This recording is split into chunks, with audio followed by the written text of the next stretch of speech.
E aí galera, tudo certo? Então hoje a gente vai falar sobre texto matemático, ok? Então vamos lá.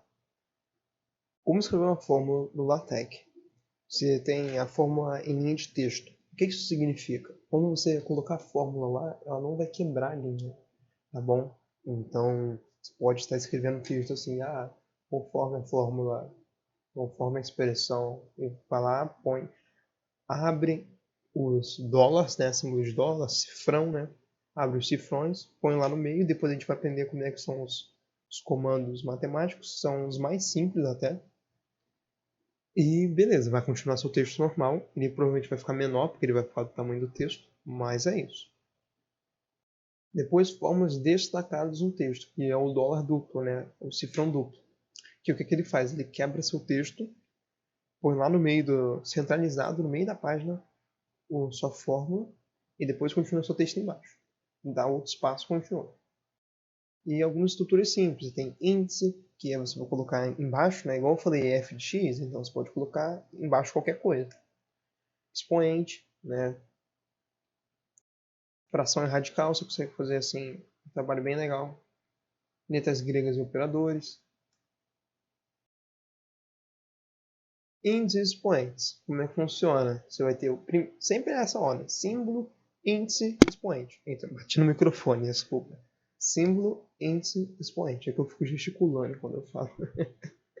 Mas se você não tiver um índice, o que você faz? Põe expoente direto. Se você não tiver expoente, não põe expoente. Entendeu? Deixa só o índice. Tipo, eu não tenho índice. Vai ser símbolo, o símbolozinho de elevado, né? O chapéuzinho, né? O circunflexo, e o expoente. Se eu não tenho índice.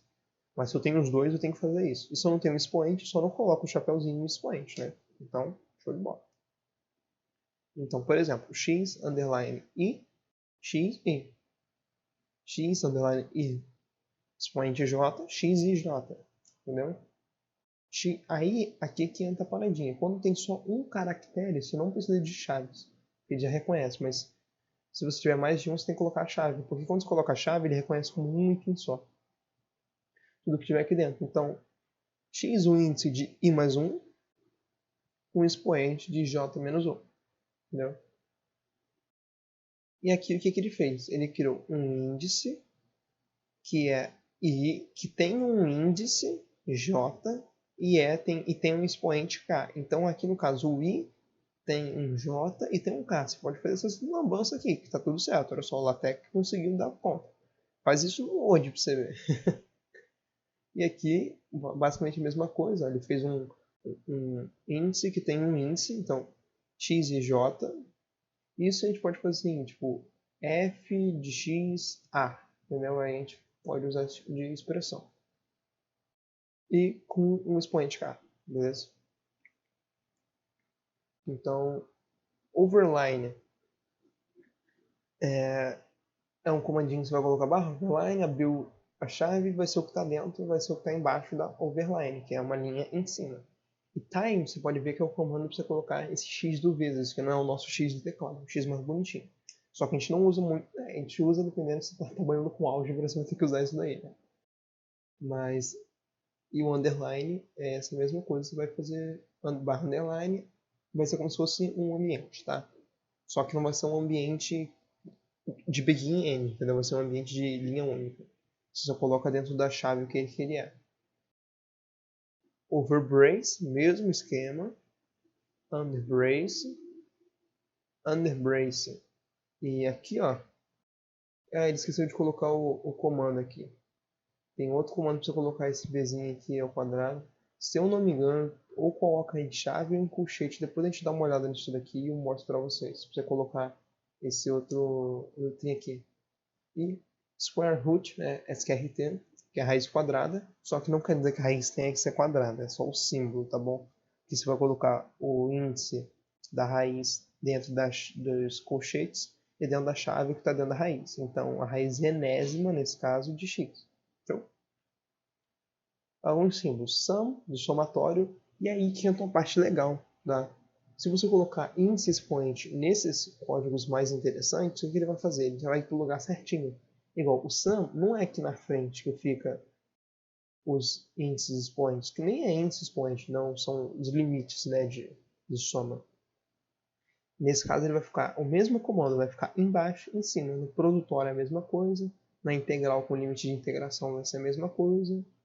O big cap não, big cap é só um sinal de inversão, né, e união para conjunto, né, então não precisa de muitas coisas, mas talvez tenha como colocar, mas isso não é matemático, eu nunca vi isso, tá? Mas eu posso estar errado, eu não sou matemático. Então, temos o ambiente equation também, que é para você criar uma equação e comentar ela, ok? Então, nesse caso aqui, esse comando está meio complexo, a gente não usa normalmente assim, tá? A gente só vai ganhar um númerozinho aqui, quando você colocar. Depois a gente vai aprender como referenciar esse númerozinho que ele vai criar, tá bom? Aqui, como você pode ver, ó, ele é soma 1 é igual, vai ter integral de menos infinito a infinito, a fração aqui exponencial de menos 2h1 hu1 sobre o 1 mais o 2, vezes exponencial, vou de novo, ó. Exponencial de menos jr lambda de lambda. Então, tipo, dá para fazer isso daqui é tranquilo. Para fazer isso aqui em outros lugares talvez seja mais complicado, talvez mais fácil, mas provavelmente não com a qualidade que você vai conseguir aqui, porque ele não é uma imagem igual em outros programas, ele está sendo gerado por um código de verdade, entendeu? E aqui integral de Sommerfeld pelo aquele footnote, beleza? Na real não é o footnote, eu não tenho certeza agora qual que vai ser esse daqui. Eu acho que é o getter, depois eu dou uma olhada. Eu só uso o equation mesmo, e depois a gente vai aprender que é label, que é você dar um nome a essa letra aqui para você poder referenciar no seu código. Show? Independente de quando ele mude, você não vai precisar colocar assim a equação 1. Não, você vai colocar a equação, o label, por exemplo, se eu der esse nome aqui, linear, ok? O nome dessa equação. Então eu vou dar barra label linear, né? Não, barra ref linear, e ele já vai aparecer o número que for que esse cara tiver. Então se eu mudar ele de lugar, vai mudar também no meu texto. Então, a próximo tópico é figuras e tabelas, mas isso é bem mais tranquilo porque isso tem auxiliar bem feito no TextMaker, que eu basicamente não faço na mão isso, ou preciso na internet um auxiliar, né, um assistente, ou o uso do TextMaker mesmo, que já é uma ajuda bem legal, tá bom? Então vamos lá para o LaTeX e mexer no texto matemático. Então, estamos aqui de volta. E provavelmente na próxima aula eu não vou falar sobre figuras da tela. Vai ser uma aula só de LaTeX, explicando sobre seção e subseção e essas coisas, ok? Porque não vai ter no slide. Isso a gente ensina na hora lá, ok? Então vamos seguir aqui o nosso texto. A gente está em document, com certeza. E vamos criar uma equação, ok? Então vamos assim. Isso é um exemplo que a gente dá no curso, se eu não me engano. A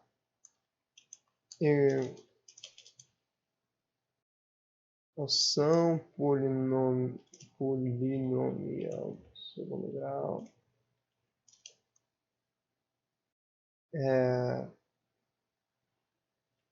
quando definida. Tem um nome certo para isso, só que não está vindo na minha cabeça, ok? Na forma padrão, né? Se forma padrão é. Aí agora a gente vai colocar qual é a forma padrão da equação polinomial segundo grau. AX, né? É porque o meu teclado é zoado para colocar o chapéu. Porque se você colocar. Você tem que colocar o chapéu duas vezes para ele aparecer. Então, ou você põe o chapéu e aperta o número seguido. Mas se eu colocar uma letra, por exemplo, ele põe um acento. Não é legal. Então, ó, aqui, ó. AX ao quadrado, que esse 2 vai subir,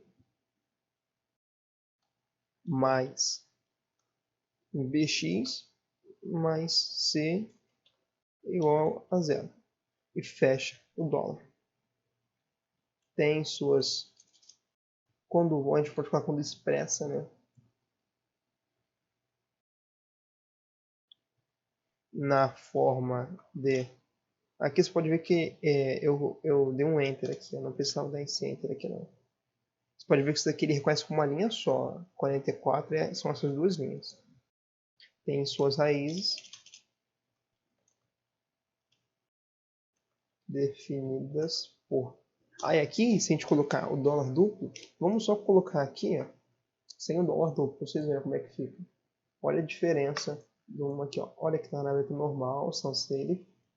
E olha só, fica em itálico a letra AX ao quadrado mais BX mais C igual a zero. Definida por... Aí se a gente colocar aqui na mesma linha com dólar duplo, o que acontece? A gente vai colocar, né? Vamos colocar a equação quadrática, né? Básica aí. Tem x, né? É igual. Aí aqui a gente precisa de uma fração, né? Fração é assim que a gente faz. Barra frac, ele vai abrir sozinho duas chaves que vai ser o numerador e o denominador, beleza? Então a fração vai ser menos v. O mais ou menos é o quê? É barra pm. Você fala, por que eu sei? Porque eu já usei isso daqui várias vezes, mas se você vier aqui em operador, ó, barra PM, você vai clicar e ele já vai aparecer ali para você. Show? Barra PM. Aí a gente vai ter a raiz quadrada, SQRT. Se ela é quadrada, você não precisa colocar aquele índice em 2, tá? Ele já vai quadrado automaticamente. De B ao quadrado menos 4. Aí a bolinha de multiplicação é C dot, comando C dot, tá bom? Que também tem aqui, ó, C dot. Menos 4 a C dot C. Pode ver que esses espaços aqui não vão existir, tá bom? Ele não liga para espaço no ambiente matemático, tá? Menos b mais ou menos raiz de b ao quadrado menos 4ac sobre 2 vezes a, né? Então, o que vai acontecer agora? Ele me deixou aqui no meio já. Eu não precisei botar aqui que é x1 e x2, mas eu posso fazer isso. Ó, ponho o subitem. Normalmente x' e x duas linhas, né? Mas depois você percebe que linha serve para outra coisa, né? Senão vai bagunçar as coisas. Então vou colocar x1 e x2. x1, vírgula 2. Ó, viu? Esse daqui é como se fosse um item só. E aqui x1 e x2. Vamos ver como é que fica. x1 e 2. Beleza? Pode ser que esteja errado matematicamente, tá bom? Não estou me ligando muito a isso, não. É só para você aprender a escrever primeiro, entendeu? Depois a gente vê se está certo, se está errado. Eu sei que isso daqui está certo, só que talvez esse tipo de denominação aqui talvez não esteja por causa do mais ou menos, mas isso é outra coisa. Então, vimos a diferença em texto e aqui.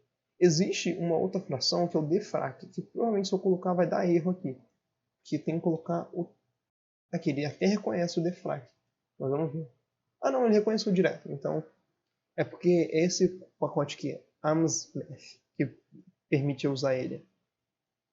O defrac é o que? É uma fração que ela é mais utilizada que o frac, porque o frac é menor. Você fala, ah, mas não mudou de tamanho. Talvez até não tenha mudado, não prestei muita atenção. A gente pode até fazer o teste.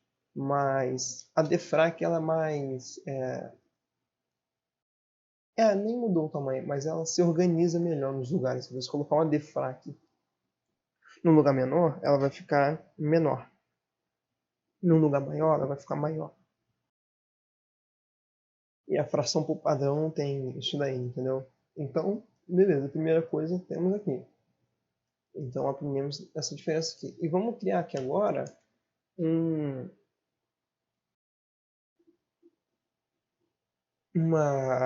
ambiente matemático com denominação. Então, begin equation, beleza?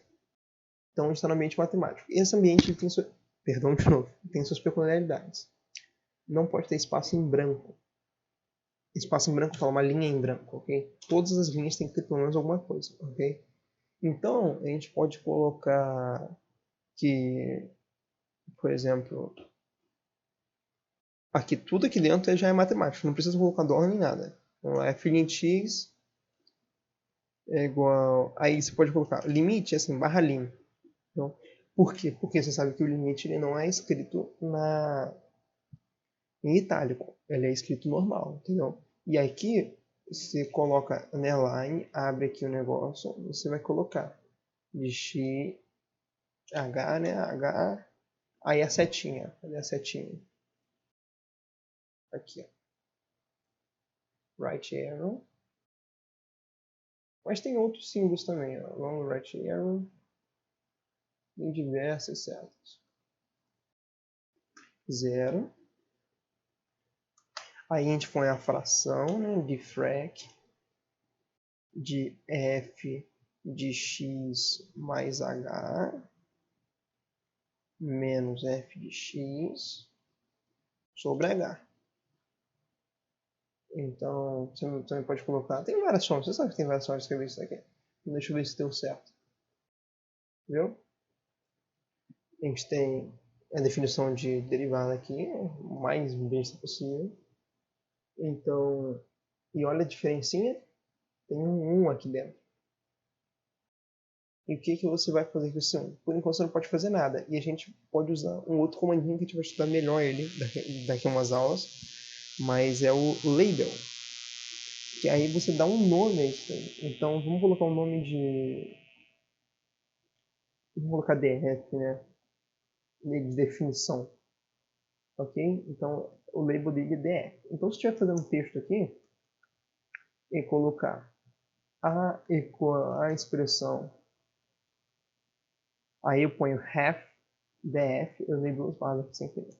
Half df, ele já completou sozinho, ele já viu que tem um df lá em cima. É bacana, vamos colocar assim, bacana. E compilar. Ó, compila de novo. Você fala, por que você compilou de novo? Porque ele leu tudo primeiro e salvou que isso daqui é o df. E quando ele chegou aqui, ele ainda não sabia o que era df, porque ele salva para ler na próxima vez. Entendeu? Por isso que lembra que eu falei compilar duas vezes é essencial? Compila duas vezes, que aí ele já vai ficar show de bola. Então, 1 e 1 aqui. E o que isso quer dizer? Que agora é só uma variável. Se eu pegar aqui, copiar isso daqui, e esse daqui vai ser o df, esse daqui vai ser o df2, na primeira compilada vai continuar 1 aqui. Você vai ver. 1, sendo que o meu é um 2 agora. Mas se eu compilar de novo, lembra que eu falei? Duas compiladas. Compila de novo. 2. Isso vai acontecer no texto todo, entendeu? Você dá uma compilada primeiro para ele salvar os valores, compila de novo para ele mudar. Então, agora é a 2. Então, esse que é o bacana. Se você tiver que mudar de lugar uma seção, por exemplo, vai acontecer a mesma coisa. Você pode referenciar seções também. Pode referenciar tudo. Imagem. Porque imagem a gente vai aprender mais para frente também. Tem como você colocar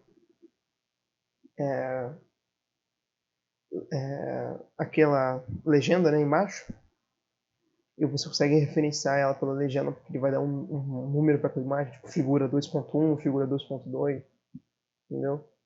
Na real, não tem ponto, não é sempre figura 3, figura 4, 5 e tal. Se eu não me engano. Posso estar enganado. Eu tenho a apostila que depois eu mostro para vocês como ela está escrita, ela é em book, um pouco diferente, mas dá para pegar. Então, o que eu acho que seria legal vocês fazerem?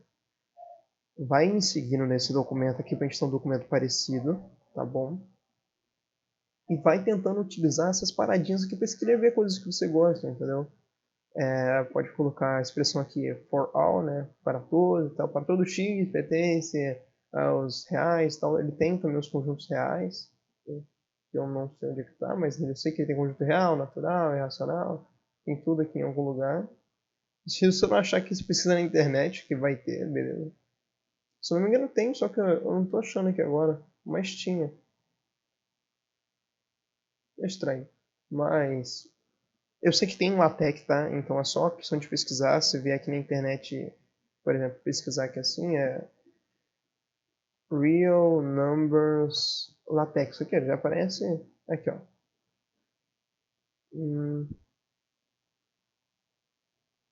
Vamos ver aqui.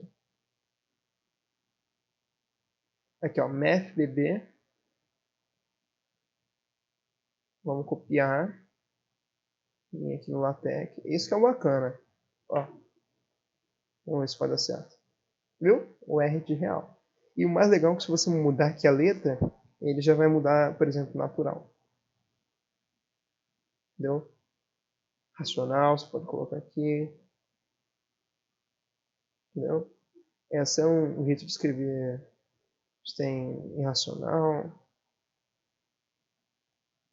inteiro. Ô, irmão. Não, eu tô dando Ctrl, não tô dando Shift. Z, entendeu? Então, esse que é o legal, entendeu? Você tem a comunidade te ajudando, entendeu? Eu não lembrava que era MFBP o comando, mas agora tá aqui, entendeu? Lembrando, você pode também dar uma olhada nesses comandões aqui, ó. Tudo ensinando aqui, ó. Estrutura, isso aqui a gente vai aprender na próxima aula, ok? Ó, acentos internacionais. Isso aqui é acento para quando você não está usando acento. Quando você não está usando esse comando aqui, ó. Babel português, ó. Senão ele não vai reconhecer nossos acentos, entendeu? Por isso que a gente precisa desse comando, porque isso é feito para escrever em inglês. Mas é isso, a aula de hoje eu acho que foi grande, não tenho noção do tempo.